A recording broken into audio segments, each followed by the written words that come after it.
Hello and welcome to Verified Live on a day totally dominated by Israel's strikes on Iran.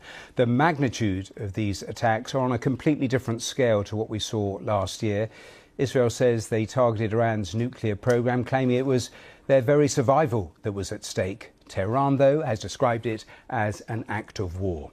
Explosions were heard in the capital, Tehran, and at the Natanz nuclear facility, around 200 miles to the south.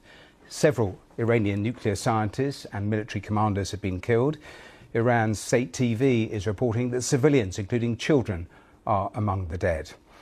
Well, the scale of the damage to the nuclear facilities like this in Natanz is not yet clearly known.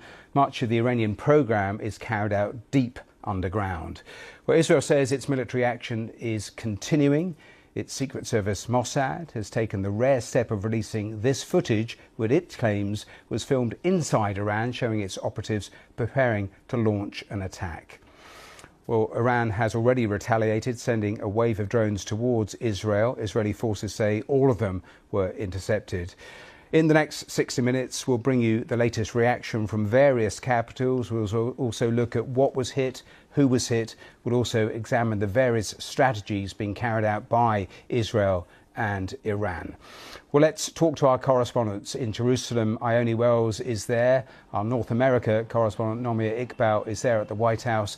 And our political correspondent, Helen Catt, is at Westminster. But I want to go straight to the White House and straight to Nomia, because over the last couple of hours, Nomia, a number of lines. The President has given several interviews. What is the general thrust of what Donald Trump is saying? Well, to be quite straight with you, Matthew, it's incredibly confusing. Initially, we were told by the Trump administration via the Secretary of State Marco Rubio that the US was not involved in this. Mr. Rubio really distancing the US from Israel's actions, calling them unilateral. Donald Trump then appears to have contradicted that, saying a few moments ago that we knew everything. Exactly what they knew, we don't know. The White House is still saying they didn't greenlight it, so they may not have officially approved of the attack, but they certainly approve of it. Because in his social media posts, Mr. Trump appears to basically be saying to Iran, start negotiating, and if you don't, there will be more of this to come.